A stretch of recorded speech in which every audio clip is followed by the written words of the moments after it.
Story 1. Lengthening. Emma's obsession with shadows began innocently enough. As a photographer, she adored the interplay of light and dark, capturing fleeting moments of contrast. Her apartment in the heart of the city became her canvas, its large windows framing the ever-shifting interplay of neon signs, car headlights, and the steady glow of street lamps. The first time she noticed something strange, she was editing photos late at night. The corner where her tripod stood seemed darker than usual, the shadow pooling on the floor unnaturally deep. She brushed it off as exhaustion and went to bed. The next day, she noticed a peculiar phenomenon. The shadows in her apartment appeared longer in the morning light than they should have been. The shadow of her coffee table stretched all the way to the far wall, far beyond the length dictated by the sun streaming through her window. Her fascination turned to concern when inanimate objects began to disappear. It started with a missing coaster. Later, it was her favorite mug, found only after a thorough search, half embedded in the shadow of her kitchen counter. She pulled it free, feeling a strange resistance, as if dragging it out of a sticky tar pit. Emma turned to her camera for answers. Setting up a time-lapse, she let it run overnight, the lens trained on her living room. When she reviewed the footage the next morning, her stomach churned. The shadows in the room weren't static.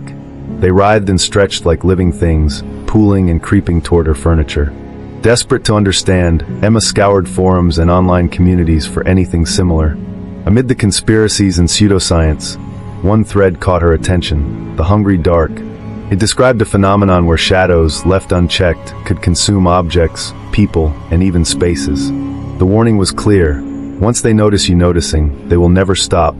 By the fifth night, her apartment felt alien. The shadows defied logic, stretching toward her even in the glow of multiple lamps. She barricaded herself in her bedroom, clutching a flashlight like a talisman. Sleep was impossible. Every time she blinked, the shadows crept closer, curling over the edges of her bed.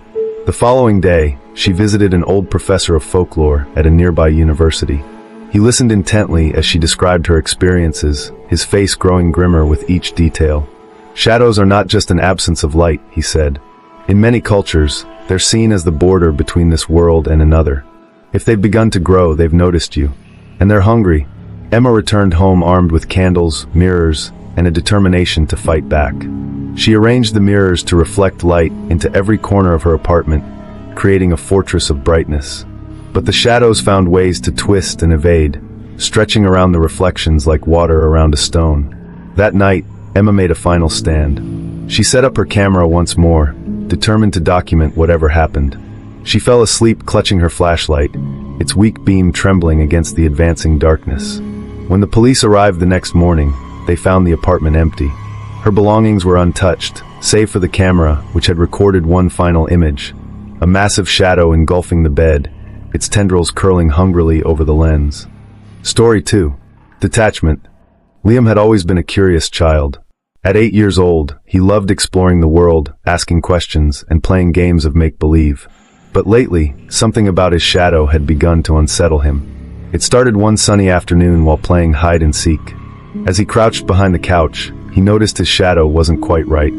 Instead of mimicking his hunched position, it stood upright, its head poking out from behind the furniture. "Stop that," Liam whispered, half laughing, as though his shadow could hear him. But it didn't move. Over the following days, the shadow's behavior became stranger. Sometimes it lagged behind him, as if reluctant to follow. Other times it darted ahead, jerking unnaturally.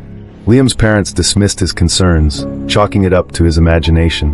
One evening, Liam stared at his reflection in the bathroom mirror. His shadow loomed behind him, darker and sharper than usual. When he raised his hand to brush his teeth, the shadow's hand clawed at the wall. Liam dropped his toothbrush, stumbling backward. "Mom!" he screamed, but by the time she arrived, the shadow was perfectly normal. At school, things grew worse. During recess, Liam noticed his shadow reaching out to touch another child's. The other shadow recoiled, twisting away as if burned. Liam felt a chill run down his spine. "Why is your shadow so weird?" the other kids teased. Liam didn't have an answer. Nights became unbearable. Liam would wake to find his shadow no longer confined to the floor. It climbed the walls, its edges rippling like waves. Once, he swore he saw it standing over him, its form stretched and jagged, whispering in a language he couldn't understand.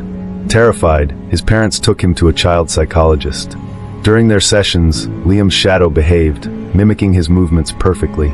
But when the psychologist suggested an experiment, shining a light directly on Liam to observe his shadow, things went horribly wrong. The shadow reacted violently, lashing out at the psychologist's shadow, pulling it toward itself. The room grew cold as the lights flickered. The psychologist ended the session abruptly, her face pale. "This isn't a psychological issue," she whispered to Liam's parents. That night, Liam felt the shift. His shadow no longer moved with him. It slithered across the walls, no longer tied to his form. When he tried to run, it blocked the door, its edges sharp as knives. The last thing he remembered was the sensation of being pulled, his body sinking into cold, endless darkness. By morning, Liam's room was empty. His parents found only his shadow on the wall, stretched unnaturally long and etched in permanent silence. Story 3. Lingering. Amara's grandmother always warned her about the house's history. "It remembers everything," her grandmother would say. Amara dismissed it as old-world superstition until she moved into the house herself after her grandmother's passing. At first, it was comforting, filled with memories of family gatherings and childhood laughter. But the comfort faded as Amara began noticing something peculiar. The house seemed to breathe. The first instance was subtle. While cleaning the attic, she felt a faint draft, though no windows were open. The air was heavy, like someone exhaling softly behind her. She brushed it off as her imagination until she began hearing the creaks. Every night, the floorboards groaned as if someone were pacing the hall. She checked repeatedly, only to find empty corridors. Old houses make noise, she told herself, but the unease lingered. One evening, Amara discovered an old photograph tucked between the pages of a dusty book. It was a picture of her grandmother standing in the living room, surrounded by shadowy figures. The figures were unnervingly blurry, their features indistinguishable. "Who are they?" she wondered aloud. That night, the pacing grew louder, accompanied by faint whispers. Amara strained to hear the words, but they were indistinct, like a conversation carried by the wind. When she turned on the lights, the whispers ceased. Determined to uncover the truth, Amara explored the house's hidden corners. In the basement, she discovered a trapdoor leading to a crawlspace. Inside, she found remnants of someone else's life, an old doll, a rusted key, and a journal. The journal belonged to a man named Elias, who had lived in the house decades earlier.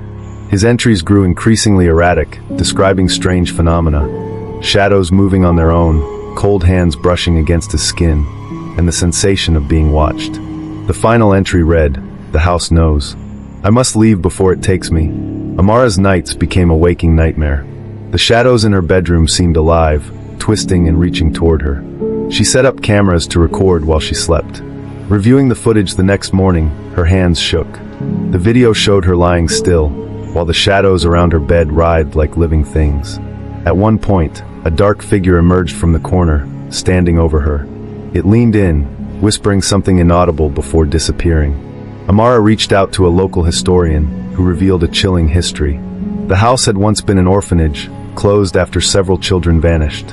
Some claimed the house consumed them, their souls trapped within its walls. Desperate, Amara decided to leave. She packed her belongings, but the house fought back. Doors slammed shut, and windows refused to budge. The whispers turned to screams, echoing her name. On her final night, Amara lit candles and demanded answers. The shadows coalesced into a towering figure, its voice a guttural growl. "You belong to us now." When her friends arrived the next morning, the house was eerily silent. Amara was gone, her belongings untouched. But in the old photograph on the mantel, a new shadowy figure had joined the others, her face unmistakable. Story 4. Possession. The antique shop was tucked away on a forgotten street corner, its window cluttered with relics of a bygone era. Mia wandered in on a whim, drawn by the strange pull of a black velvet painting depicting a young girl holding a doll. The shopkeeper, a frail woman with piercing eyes, seemed eager to part with it. "Take care of her," she warned. "She doesn't like to be ignored." Mia laughed off the odd comment and hung the painting in her living room. That night, she noticed the girl's expression seemed different. Her smile, faint in the shop, now appeared wider, almost predatory. The next day, Mia returned home to find the painting tilted, as if someone had tried to remove it. She straightened it, blaming the draft. But the unease grew. No matter where she sat, the girl's eyes seemed to follow her, unblinking and intense. A week later, strange occurrences began. Objects moved from their usual places. Lights flickered despite new bulbs. The air around the painting felt colder, heavy with a faint metallic scent. Mia started having vivid nightmares. In one, the girl stepped out of the painting, her doll clutched tightly to her chest. "Why don't you play with me?" the girl whispered, her voice a chilling echo. Mia woke drenched in sweat, the girl's laughter ringing in her ears. Seeking answers, Mia researched the painting's origins. It had been commissioned in the 1800s by a grieving mother whose daughter had died tragically. The artist, desperate for work, imbued the painting with his pain, creating a piece that some claimed was cursed. Mia's friend Laura, skeptical of the story, suggested throwing it away. "It's just a painting," she said. "Get rid of it." But when they tried to remove it, the frame felt impossibly heavy. As they wrestled with it, the girl's painted expression seemed to shift into a glare. That night, Mia's nightmares worsened. The girl wasn't just in her dreams, she was everywhere. Reflected in mirrors, lurking in the shadows, her doll's lifeless eyes boring into Mia's soul. The final straw came when Laura visited again. She screamed, pointing at the painting. Her eyes, they moved, she stammered before fleeing the house. Mia turned to a local medium, who immediately recoiled upon entering the house. "The girl isn't trapped in the painting," the medium whispered. "She's using it as a doorway." During the cleansing ritual, the girl's laughter echoed through the house, each candle extinguishing in turn. The medium cried out, clutching her chest, and collapsed. The last thing Mia saw before darkness consumed her was the girl stepping out of the frame, her doll's twisted smile impossibly wide. When the police arrived, they found the painting hanging perfectly straight, its subject's face serene. Mia was nowhere to be found, though faint laughter echoed through the empty house.